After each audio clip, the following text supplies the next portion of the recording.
Bem, as aves são animais também vertebrados, são os cordados vertebrados, são os craniatas e são animais que têm penas. Tem membros anteriores modificados em asas e tem o bico como um anexo córneo. Pessoal, estas penas, os anexos córneos, as garras, são todos formados de queratina. Porque a queratina surgiu onde? Nos répteis, não é? Que ganhando a queratina, eles já não faziam mais trocas gasosas pela pele. Porque a queratina torna a pele impermeável, certo? E esses membros anteriores dos animais aqui, que são as asas, seriam os braços das aves. Então, ficou bom, porque essa modificação também permite a esses animais que consigam o quê? Voar. Mas para voar, eles também, além das asas, é óbvio, né? Eles têm um pulmão cheio de sacos aéreos, certo? Porque não fica tão pesado e os ossos desses animais ficam ocos. Assim, eles conseguem voar. E o corpo desses animais, sendo uma pele seca, fina, também tem bastante elasticidade. Porém, é normal nós vermos, por exemplo, as aves quando chove, elas ficam lá na chuva e a água vai batendo na pena das aves e vai escorrendo. Por quê? Porque esses animais, elas têm a glândula uropigiana que secreta um óleo e elas roçam o biquinho aqui na região próximo da cauda, aqui no final, e depois fica cheio de óleo o bico e elas limpam esse óleo na pena, que é para impedir que a água, o quê? Adentre ou que as penas absorvam esta água. Mas algo diferente também que surge aqui nas aves, pessoal, é a questão da homeotermia. Esses animais têm tecido adiposo, esses animais já não sofrem mais uma variação de temperatura, eles vão manter a sua temperatura corpórea constante. E temos muitos exemplos de aves, né? Os pássaros, as emas e também os avestruzes. Bem, as aves, elas têm um cérebro, tem aqui o seu tubo neural, seu cordão nervoso dorsal, que também vai ficar protegido pelas vértebras. Mas esses animais, eles têm o bico, eles não têm dente, não dá para ter dente porque os ossos das aves são ocos, são ossos pneumáticos, né? Então o alimento passa pelo bico e aí esse alimento passa para o seu esôfago, vem para o papo. No papo das aves, vou transferir aqui para a imagem do lado, olha, moçada.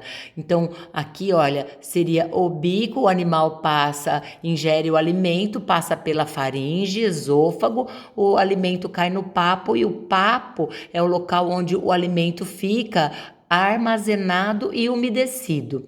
Em seguida, esse alimento vai para o proventrículo. Neste proventrículo aqui, olha, segundo compartimento do estômago, posso dizer que é uma segunda dilatação do esôfago, aqui o alimento vai sofrer ação das enzimas no proventrículo. Então, trata-se de um estômago químico. Enquanto que o papo é um estômago físico. Do proventrículo, o alimento segue aqui para a moela. A moela é um estômago muscular. E a moela, ela vai contrair e descontrair. E geralmente as aves ingerem umas pedrinhas que caem aqui dentro da moela e que quando ocorrem esses movimentos de contrações e descontrações, ele vai o quê? Triturando o alimento. Em seguida, o alimento da moela segue para o seu intestino, onde tem as microvilosidades e vão se encarregar de fazer a absorção desse alimento. Porém, os resíduos vêm aqui para a cloaca e da cloaca vai ser eliminado sob forma de fezes, juntamente com a urina. As aves têm as fezes pastosas, certo? As aves também têm a cloaca, um compartimento comum a 3 sistemas. Sistema excretor, a urina cai aqui dentro. Sistema digestório, as fezes caem aqui dentro. E ela tem também aqui onde desemboca o seu aparelhinho reprodutor, tá certo? Aqui elimina por aqui os seus ovos. Bem, então as aves, olha, organizadamente, só para vocês observarem, ela respira por pulmões, mas os seus pulmões são formados de sacos aéreos que adentram nos ossos e os seus ossos ficam leves. Isso ajuda na hora do voo. Então, as aves, aqui o seu pulmãozinho, cheios de sacos de ar. As aves têm as penas, né?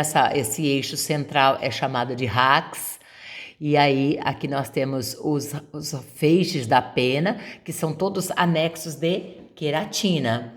Bem, e as aves também são animais dioicos, têm uma reprodução sexuada, as aves põem ovos, assim como os répteis.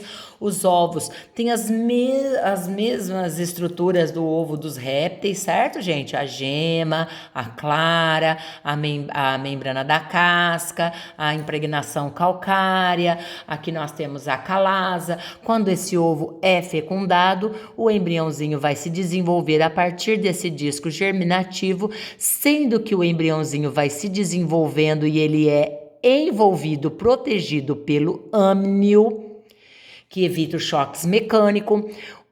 A reserva, que é o alimento que está na gema, que é o vitelo, fica dentro do saco vitelínico, reserva substâncias nutritivas. À medida que esse embriãozinho vai se alimentando, vai formando excretas nitrogenados ricos em ácido úrico, que ficam armazenados no alantoide. Esse alantoide também ajuda a absorção do cálcio da casca para o desenvolvimento dos ossos, e o core é a membrana que envolve todo o concepto juntamente com os anexos embrionários. O concepto é o embrião, tá, gente? Então, as aves têm uma reprodução sexuada com fecundação interna, são ovíparos e um desenvolvimento direto.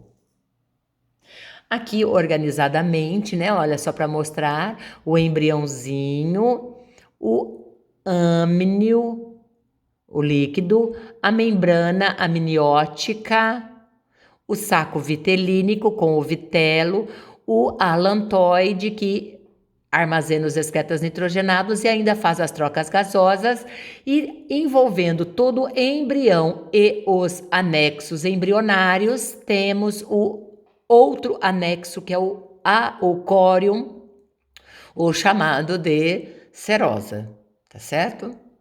Para envolver esse concepto.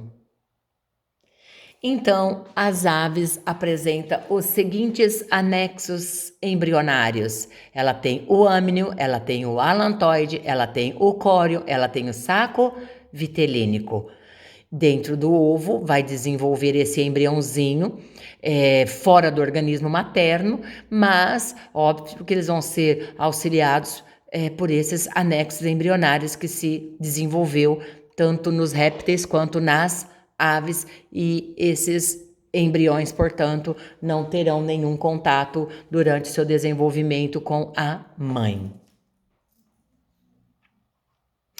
Em relação à circulação das aves, as aves elas têm um coração com 4 cavidades, mas agora não pode ter mais misturas de sangue. A circulação é dupla: de um lado sangue venoso, do outro lado sangue arterial, e não pode mais ter mistura de sangue, porque são animais com alta taxa metabólica. Eles conseguem manter a sua temperatura e eles gastam muita energia durante o voo. Por esse motivo, não podem mais misturar sangue como acontecia nos anfíbios e nos répteis. Mas esses animais, portanto, que têm 4 cavidades no coração: átrio direito, átrio esquerdo, ventrículo direito, ventrículo esquerdo. O sangue que está no corpo das aves retorna para o átrio direito através das veias cavas inferiores e superiores. Esse sangue do átrio atravessa a válvula tricúspide e vem para o ventrículo direito. Do ventrículo direito sai a artéria pulmonar, que leva sangue para os pulmões, onde vai ocorrer as trocas gasosas, ou seja, a hematose. Ocorrida a hematose, esse sangue retorna ao átrio esquerdo através das veias pulmonares. do átrio esquerdo, esse sangue arterial atravessa a válvula bicúspide e vai para o ventrículo esquerdo. Do ventrículo esquerdo sai uma artéria aorta que vai se curvar para o lado direito, e vai oxigenar todo o corpo do animal. Então, gente, muita atenção aqui, olha, a artéria aorta das aves se curva para o lado direito, dos mamíferos é que vai se curvar para o lado esquerdo, porque a circulação das aves é idêntica à dos mamíferos. Então, as aves são animais que têm um tubo digestório completo, mas elas têm bico, mas não têm dentes, têm a cloaca, que é um compartimento comum a 3 sistemas, reprodutor, excretor, digestório.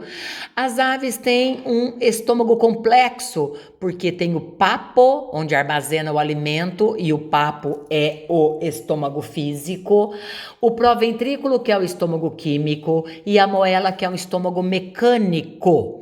O bico das aves está adaptado ao seu hábito alimentar. Tem bicos menores, bicos maiores, bicos finos, bicos achatados, tudo ligado ao seu hábito alimentar. E em relação à circulação, lembrando que ela é uma circulação dupla, fechada e completa, um coração tetracavitário, sendo que a artéria aorta se curva para o lado direito. O seu pulmão é cheio de sacos de ar. O ar passa pela traqueia, né, onde existe a siringe, que no nosso caso é como se fossem as pregas vocais e por isso que consegue emitir o som, por isso que as aves cantam. O seu sistema excretor, o seu rim é do tipo metanéfron, e aí ele vai fazer a filtração do sangue e eliminar o ácido úrico. E o seu sistema reprodutor, a sua fecundação, ela é interna. E ocorre o desenvolvimento direto, os animais põem ovos e nos ovos vamos encontrar os anexos embrionários, saco vitelínico, âmnio, alantoide e córion.